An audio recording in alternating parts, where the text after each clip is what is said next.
Ele a honra, a Ele a glória, a Ele a adoração, Sim, Deus. a Ele a exaltação, porque somente Ele é digno, É verdade. e somente Jesus merece. Quantos concordam comigo? Glória a Deus. Antes de ler a palavra, eu quero louvar a Deus pela vida do pastor Amarildo, pela vida dos obreiros.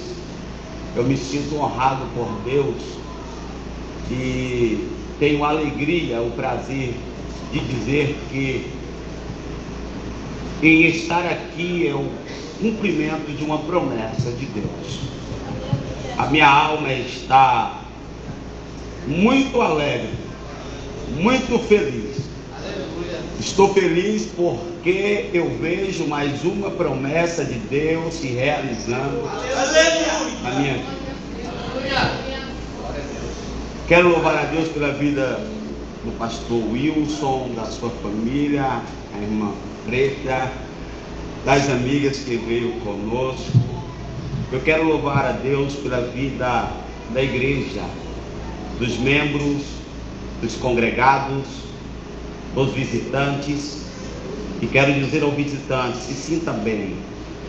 Esta casa é a tua casa, este povo é o teu povo, e este Deus é o teu Deus. Amém. Glória a Deus. Eu gostaria de ler com os irmãos no Evangelho de Jesus, que segundo escreveu o evangelista Marcos, capítulo de número 16,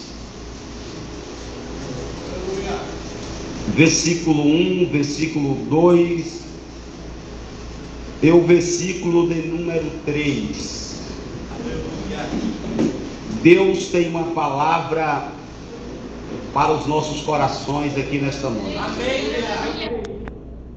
Glória a Deus.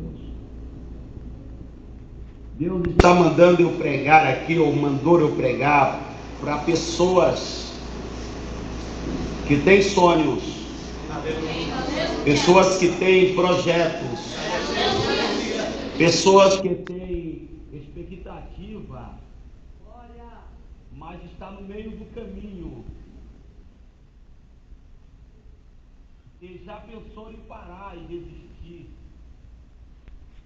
Deus me deu aqui algumas razões,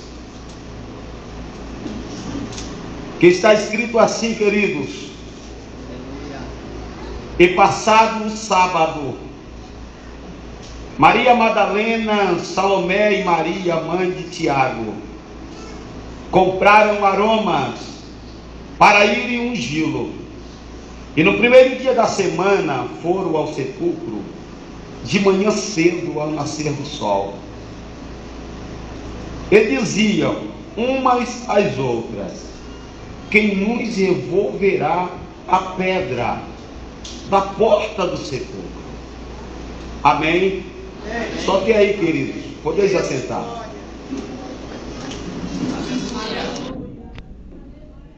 Irmãos, na década de 60 a 70 depois de Cristo, os cristãos romanos estavam sendo perseguidos, afrontados pelo povo, e muitos torturados e mortos pelo imperador de Roma, o imperador Nero. E segundo a tradição, dentre os mártires cristãos de Roma, estava o apóstolo Paulo e o apóstolo Pedro.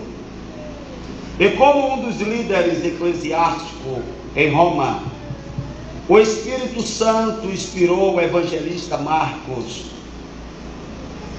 a escrever este evangelho num propósito de alicerçar a fé dos irmãos, e se possível fosse inspirá-los a sofrer em prol da obra do Senhor.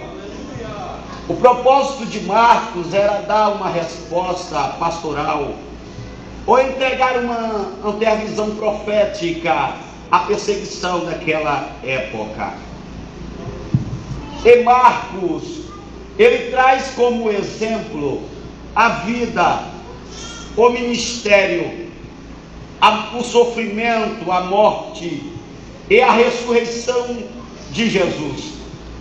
O evangelista Marcos, em cena muito rápida, ele apresenta Jesus como o Filho de Deus, o Messias, o servo sofredor. É o momento culminante do evangelho que Marcos escreveu. Está no capítulo de número 8, e versículo de número 27. Quando Jesus está a caminho de Cesareia de Filipos, junto com os seus discípulos, e Jesus usa perguntar aos discípulos: quem os homens aí fora diz quem eu sou? Aí eles olharam para Jesus e responderam: uns dizem que o Senhor é Elias, outros dizem que o Senhor é João Batista, outros dizem que o Senhor é um dos profetas. Jesus para, olha para os discípulos e volta a interrogá-los. Ele diz: e vocês? O que vocês dizem de mim? Quem eu sou? Aí Pedro ergue a voz e responde: o Senhor é o Cristo, é o Filho do Deus vivo. Jesus olha para ele e diz: bem-aventurado és tu, Simão Barjona. Eu sinto a presença do Espírito Santo aqui, irmão. Aí ele diz: bem-aventurado és tu, Simão Barjona, que não revelaste a carne nem sangue, mas o próprio Deus. Aí olha para Pedro e diz: e tu és Pedro, e sobre esta pedra eu edificarei a minha igreja. Parece que vejo Pedro olhando para Jesus e dizendo, e dando uma risada, e olhando para ele dizendo: eu serei o alicerce da igreja, eu serei a base da igreja. Porque Jesus olha para Pedro e diz: tu és Pedro. E os irmãos sabem que o nome Pedro no grego, Petros, significa pedras pequena. Então quando Jesus diz assim para ele: tu és Pedro, ele entendeu que Jesus estava dizendo: tu és pedra. E Jesus em seguida diz: sobre esta pedra edificarei a minha igreja.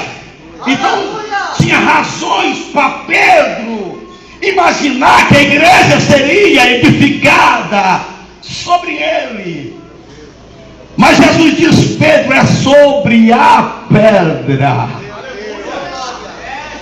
Quando Jesus diz pedra, Jesus está dizendo para Pedro: diz sobre a pedra, Pedro, sobre pedra, que significa pedra maciça, uma rocha inabalável. Pedro, eu estou dizendo que a minha igreja será edificada nas verdades que você acaba de revelar, Pedro. Jesus olha para Pedro dizendo: Pedro, eu estou declarando que você, como igreja, Pedro, será edificada em mim, e sendo edificada em mim, poderá se levantar 11.000 demônios, mas 1.000 cairão à direita, 10.000 à esquerda, mas a igreja não será assim. Pedro, se a igreja estiver edificada em mim, não existe arma forjada, preparada, que possa prosperar contra a minha igreja, nem as portas do inferno prevalecerão.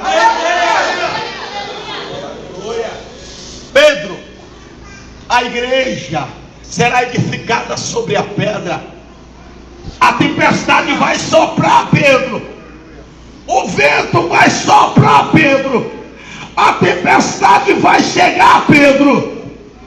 mas ela não vai cair, porque está firmada sobre a grande rocha inabalável que se chama Jesus, o Rei dos Reis, Senhor dos Senhores, e estar aqui nesta noite para te entregar a vitória, para romper o impossível e fazer o milagre acontecer. E Jesus continua dando os ensinamentos. Aí Jesus vai andando com os discípulos e começa a dizer: é necessário que o Filho do Homem sofra muito, é necessário que o Filho do Homem padeça, é necessário que o Filho do Homem seja desprezado pelos sumos sacerdotes, pelos príncipes, pelos homens. É necessário que o Filho do Homem morra, mas é necessário que o Filho do Homem ressuscita no terceiro dia. No versículo de número 31 do Evangelho de Marcos, no capítulo 8, Jesus diz isto abertamente. Quando eu vejo Jesus dizendo isso abertamente, eu aprendo que Jesus não falou em segredo. Essa mensagem foi fala abertamente, e eu acredito que essa mensagem chegou até Maria, essa mensagem chegou até Salomé, essa mensagem chegou até Madalena. Aí eu fico uma interrogação dentro da minha alma: se essa mensagem chegou até Madalena, se essa mensagem chegou até Maria, se essa mensagem chegou até Salomé, então por que elas se prepararam no sábado, compraram o aroma para ir embalsamar o corpo de Cristo, sendo que Jesus tinha feito a promessa que ressuscitaria no terceiro dia, domingo pela manhã? E a Bíblia diz que passado sábado, ela vai pela manhã, ao nascer do sol, até o túmulo de Jesus. E ela está indo em direção do túmulo, ela está indo na certeza que o corpo de Jesus se encontrava no túmulo. Aleluia! Aí ficou uma interrogação dentro do meu coração: por que essas mulheres foram ao túmulo? Aí eu cheguei a uma conclusão, pastores: se ela foi ao túmulo domingo pela manhã, foi porque elas esqueceram da promessa. Mas por que esqueceram da promessa tão depressa? A promessa não se é esquecida de um dia para o outro. Promessa não se esquece tão fácil assim. Eu me lembro quando Deus faz a promessa a Abraão. Abraão com 75 anos de idade, aleluia. Abraão com 25 anos, depois com 100 anos, Abraão ainda lembrava da promessa. Quem não lembra de Josué e Caleb, aleluia, tinha recebido a promessa com 40 anos de idade, mas quando ele estava com 85 anos, ainda estava crendo na promessa. Promessa não se esquece tão rápido assim. E por que essas mulheres esqueceram tão depressa?